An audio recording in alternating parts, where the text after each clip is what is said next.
นะโมตัสสะภะคะวะโตอะระหะโตสัมมาสัมพุทธัสสะนะโมตัสสะภะคะวะโตอะระหะโตสัมมาสัมพุทธัสสะนะโมตัสสะภะคะวะโตอะระหะโตสัมมาสัมพุทธัสสะพุทธังธัมมังสังฆังNamasami.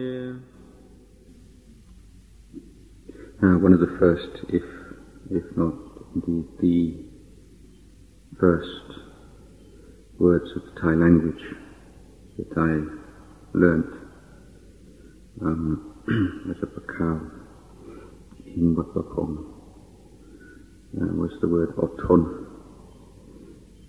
And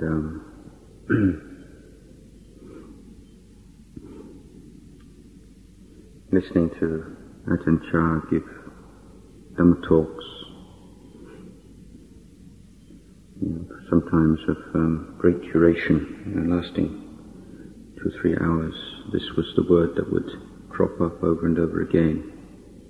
And of course the word that I would ask monks who spoke some Thai, what does this word mean? I keep hearing this same word. He said it means patient endurance. It means patience.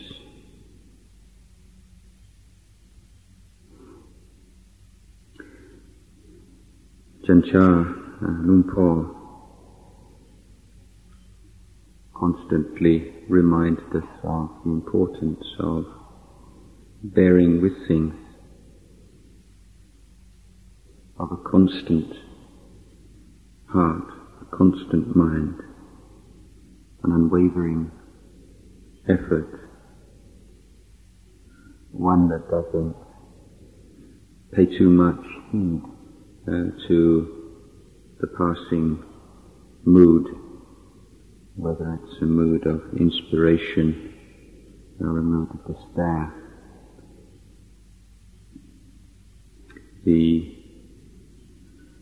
The mood, the interest, the inspiration, or the lack of those things, he said, are like the landscape that you're travelling through, or they're like the weather.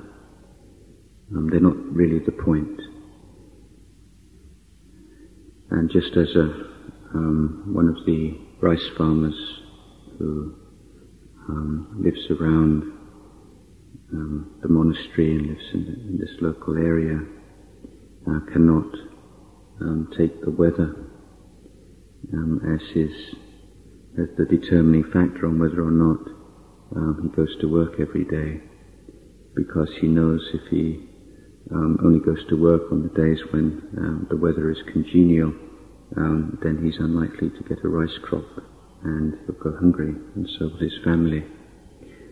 And similarly, in our practice of Dhamma, if we allow our practice to be conditioned by our moods, our desires, our fears, our anxieties,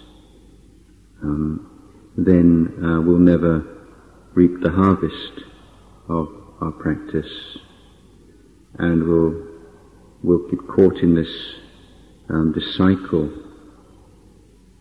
in which not seeing any results from practice, you lose heart in putting forth effort in the practice, and not putting forth effort, you don't create the causes and conditions for the results that you aspire to.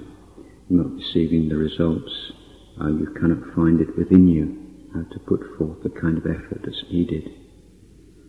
And of course this is directly in opposition to the cycle we all try to get into, in which you put forth effort, you see some results.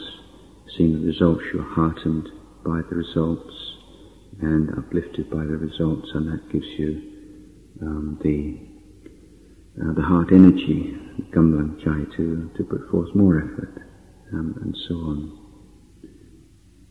But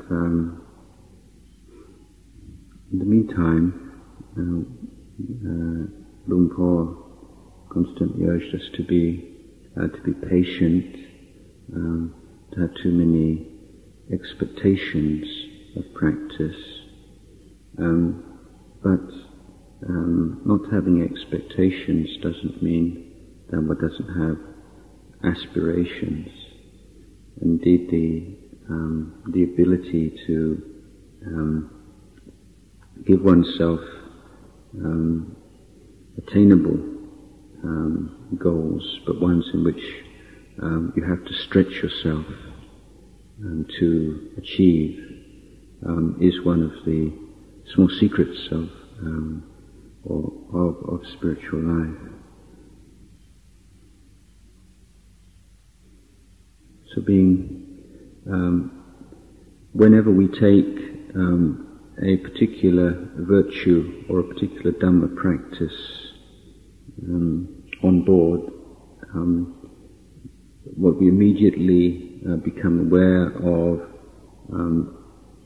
is the obstacles to its development.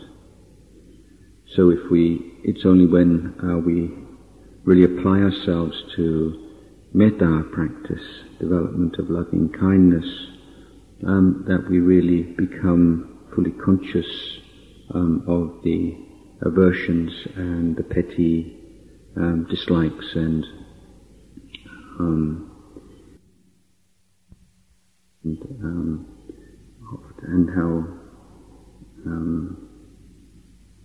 how the practice of metta allows us to see how irrational that is, and sometimes just seeing how small a role rationality plays in our mental life is an insight in itself.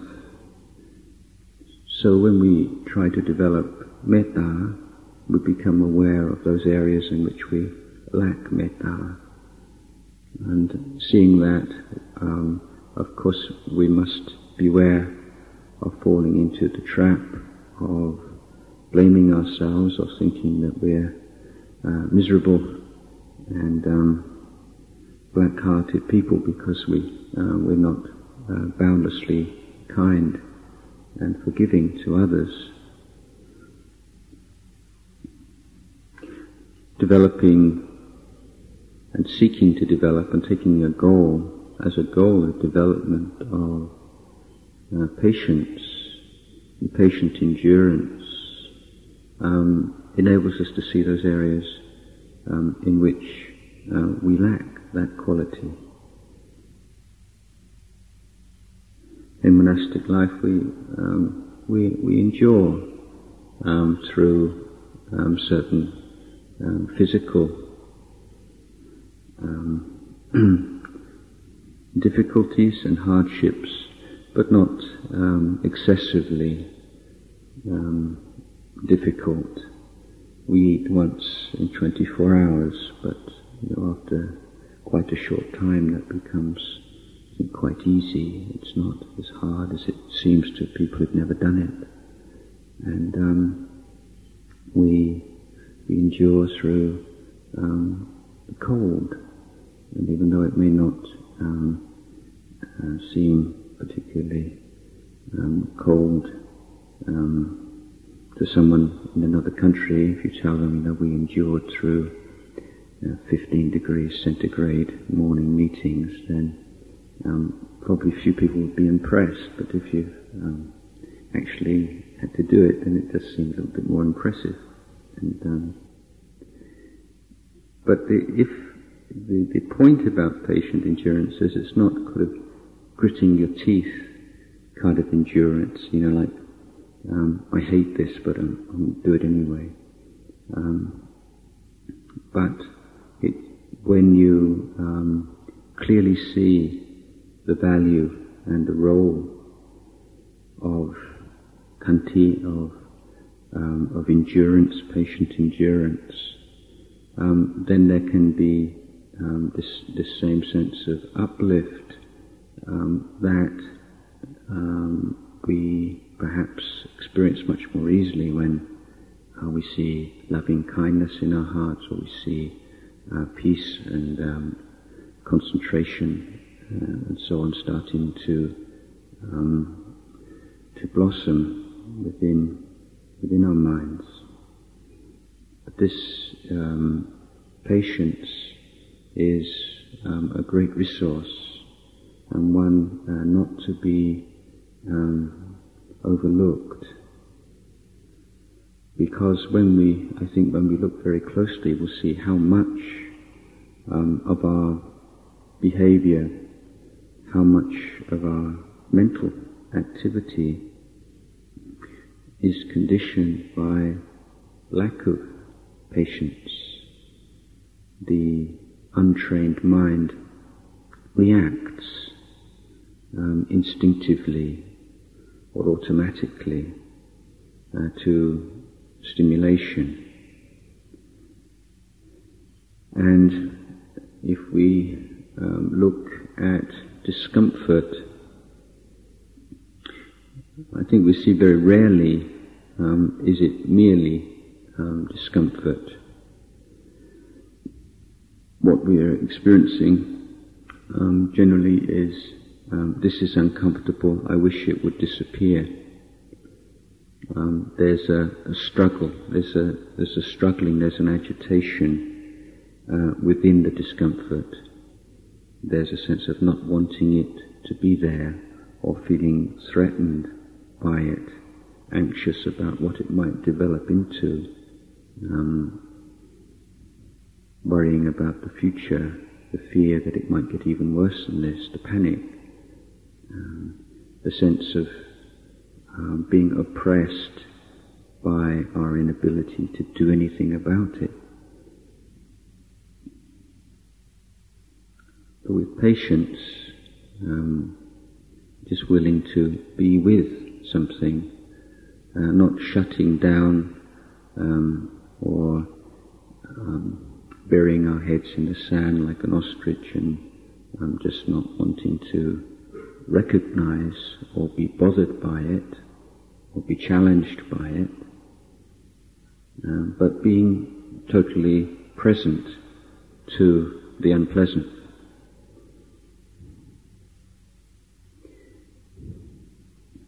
Now our lives are, of course, composed of the pleasant and the unpleasant, and also some neutral experiences. And the path of Buddhist practice is to transcend our slavery to conditions. This is the vimutti, means not being conditioned by forms, not being conditioned by sounds, not being conditioned by odours, tastes, physical sensations, thoughts. Being able to live within the world of the sense objects, but not being adversely affected by them. And the traditional simile is of the lotus, which grows from the mud, but rises above the mud, above the water. And lotus is something which is beautiful, still. And the goal of practice is to make the mind like a lotus in that way. And that's not affected by shutting down or rejecting sense experience. It means being wise in relation to sense experience, knowing those kinds of sensual experience which are inherently dangerous and harmful, knowing those kinds of experience which sense experience which are helpful, knowing those kinds of experience which are harmful if we lack mindfulness, but can be beneficial if we are clear and mindful. So the clarity of mind is the main thing, but before mindfulness can really exert its influence, we have to go beyond and to educate ourselves from this habitual reaction of, I don't like this, therefore it's wrong.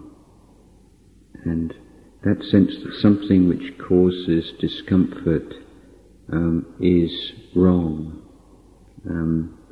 may not be an idea, as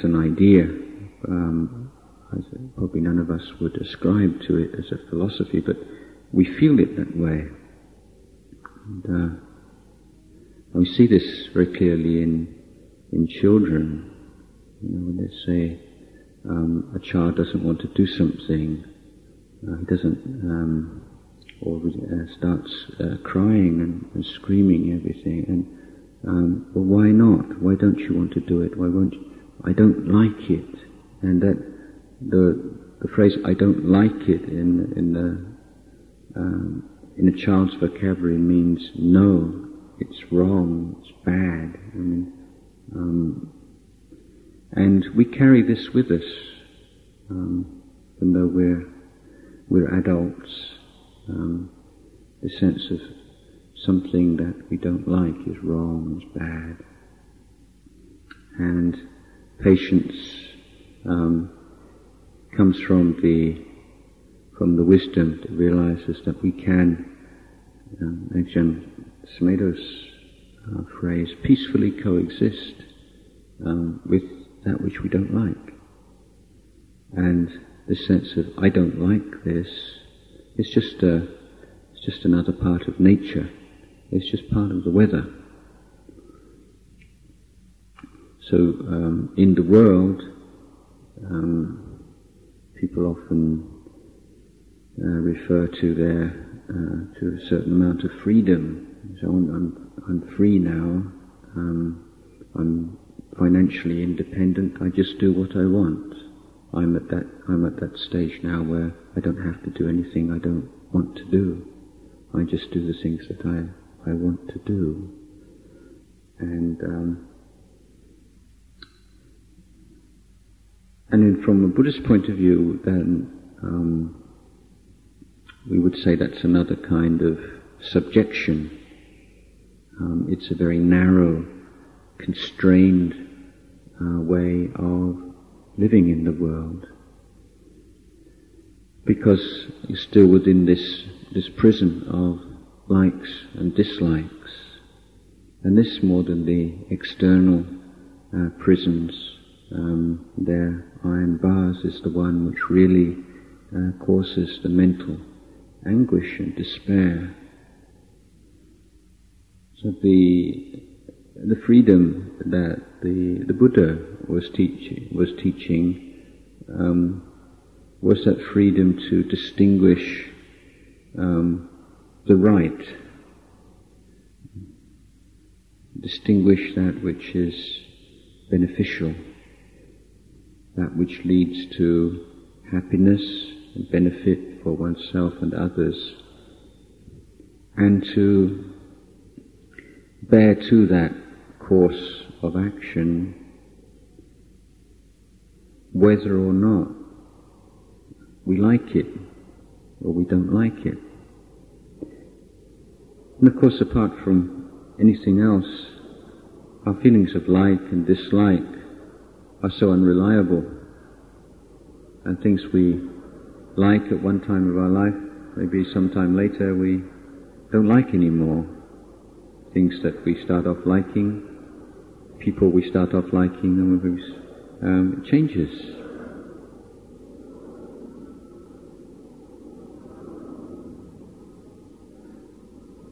So again, we look at the discrepancy between how real and insistent the voices in our mind are, the emotions are, and their actual substance, which is non-existent. The banana tree or the plantain tree is a simile that appears in the suttas. It's the tree which has no core, and thoughts and emotions, they have no core to them, no essence, no substance.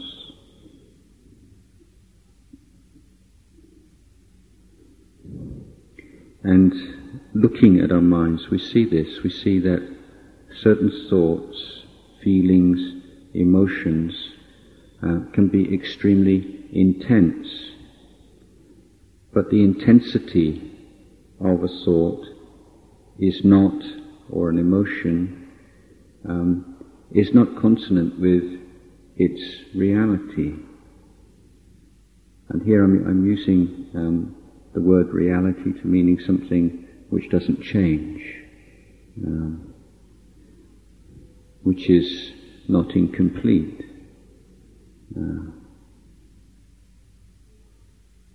Which is self.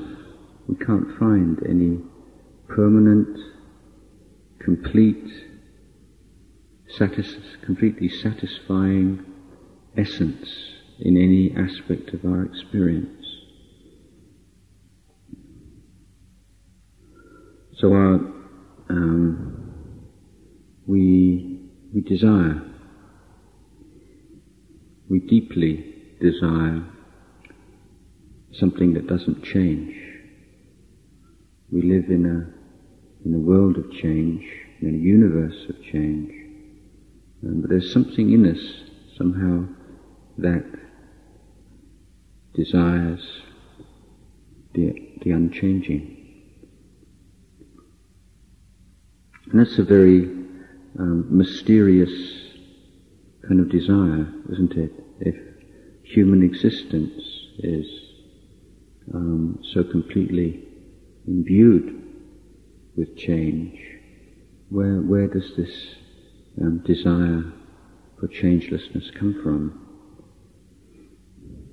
How did it come about that the Bodhisattva is the Buddha to be,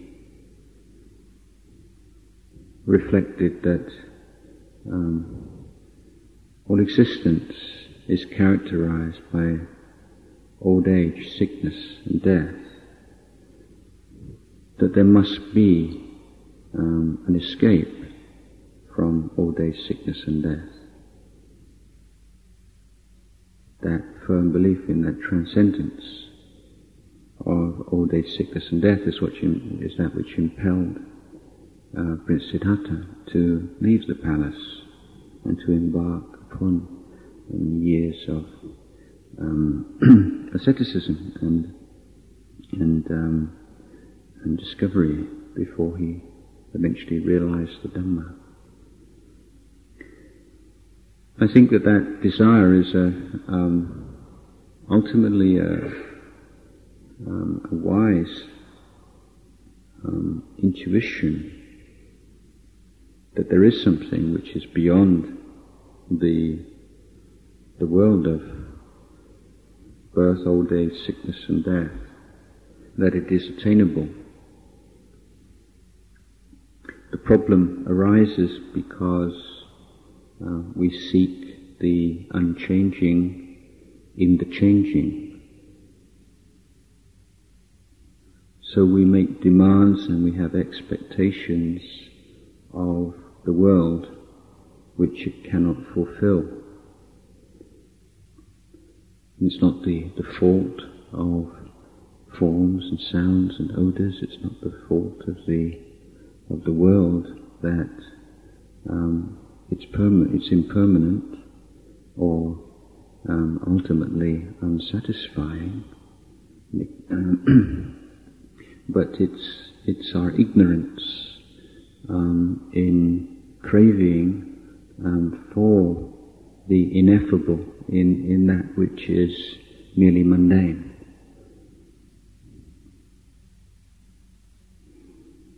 But once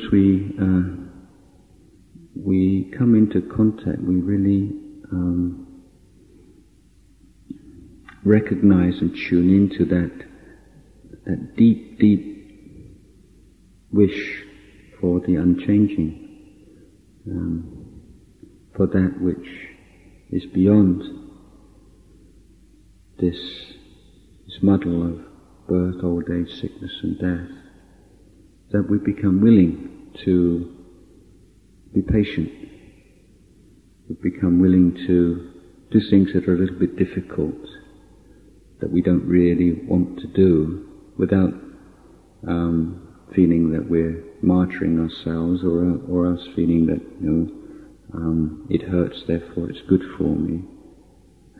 But there's a clear goal that we realize as long as we're merely being pushed around by conditions or kicked around like a football, there can be no transcendence.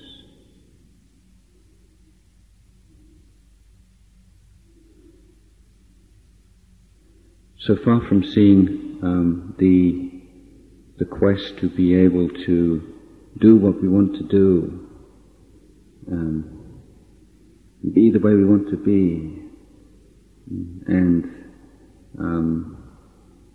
be far apart from having to be with the people we don't like being with, and doing things we don't like to be, we see that whole frenzy of activity within the mind as being ultimately self-defeating, and in fact the very essence of the prison that we construct for ourselves. That's why we feel so constricted and so hemmed in, and so fundamentally poor and needy. So the Buddha talks about the boundless heart, in developing the qualities of the virtues of loving kindness and compassion, sympathetic joy and equanimity. We begin to contact as a direct experience what the boundless heart, the heart which is not tying itself into knots, or is not locking itself into dark and musty rooms, what that's like. The mind which is not reacting to experience in that same old boring and dead kind of way, but it's a mind which is alive, and there's a freshness and a exhilaration in being confronted with conditions and not confronting them, not being oppressed by them, not fighting them, not grasping onto them, not hoping, not expecting, not demanding, merely knowing and seeing and being with things as they are. And once the mind has that ability and that willingness to be with things as they are, then from that comes the wisdom that sees those things which are to be abandoned, or those things which are to be developed, independent of one's emotional reaction to them. This is the freedom that the Buddha is encouraging us to explore. So we live within the frame of the Vinaya, of our precepts, and as our teachers have said, paintings, works of art, are very complex web of prohibitions that tie you down but they are practices and observations or observances which release something very beautiful. And Robert Frost, American poet, once said that writing free or blank verse is like playing tennis with the net down. And he valued the artificial restraints of rhyme in creating poetry. So you could say poets who write according to a particular in a particular form, and who have to make certain lines rhyme and have to have a certain rhythm and meter, that they're writing in a very artificial manner. And yes, it's true, but that's what makes poetry poetry, and that's what makes it so powerful. And could say that with the Vinaya and precepts. And I'm going to see people go to see concerts of classical music, and rave about the virtuosity and the creativity of musicians, when every single note that they play was written down by perhaps someone who lived 200 or 300 years ago. But there is a kind of a fusion of the rule and the human spirit, which creates something lasting and beautiful. So living within the Vinaya rules, we can make fun of it, and because any rules, when you have a set of rules or observances, they're always you always have to, at a certain level, get into the niceties of the rule, what in the grey areas, and it's easy to mock that, or it can easily be made to seem ridiculous. But that's the same in any sphere of activity. Take an analogy of tennis again. You say a ball is in court if it's this side of this line, this small white line, and if it's just that side, or it's just not exactly on this line, then it's out, and you don't get your points for it. And it could be easy to make fun of that. Come on, just a sort of it's only an inch out. What's the big difference? Between being 1 inch on one side of the line and 1 inch on the other side of the line. Of course, if you're a tennis player, it's a world of difference. But if you're someone who's not very interested in tennis, you could seem like a lot of fuss about nothing.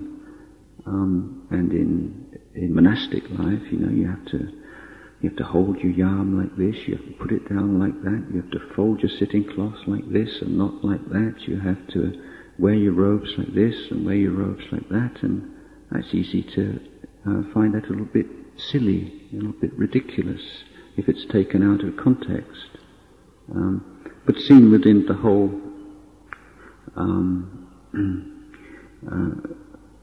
rationale of the use of korwat and the use of observances as pegs for mindfulness, it suddenly seems quite reasonable. So we have the Vinaya, we have the discipline, we have the korwat, we have the observances, and these are things to be constantly examined and understood. And the more that we observe and see the role they play in practice and their value, then the more committed we are to making use of them and to living by them, and the more willing we are to bear with and to be patient with the frustrations that we can sometimes feel with living within this form. So if we have when we lack patience, we react impatiently, then one of the curses of having a good education is that we can usually find good reasons for everything that we do. And so we have good reasons for not doing the things that in our heart of hearts we know we should do, and for doing the things that we in our heart of hearts know we shouldn't do. And so the Vinaya, the core what, particular standards we have cut through that. They don't follow our moods, they don't follow our emotions, they don't follow our defilements. So being very patient, and patient with heat, patient with cold, patient with hunger, patient with thirst, patient with the words of others, patient with the actions of others, patient with your own weaknesses, your own challenges, your own defilements. This is the way it is right now. It's like this. You're not anybody else. You sit thinking, you're looking at someone else, and you wish you were more like this person and less like the way you are. Then you've lost it. You've lost the middle way. You're like this, and each one of us is the way we are right now. But the way we are right now is just one point in the flow of the river. It's not going to be like this forever. And there's something that you can do about it. There's wise, focused effort. The Buddha said, monks, abandon the unwholesome and develop the unwholesome. I'm teaching you this because it is something that lies in your capacity to do. If you could not abandon the unwholesome, if you are not capable of it, if you are not capable of developing the wholesome, purifying your minds, the Tathagata wouldn't teach you to do so. And this is a very simple, basic teaching, which is at the same time one of the most heartening and one of the most profound of the Buddha's teachings, and I think one well worth bearing in mind. So I'd like to just offer you these few words this evening. Dhamma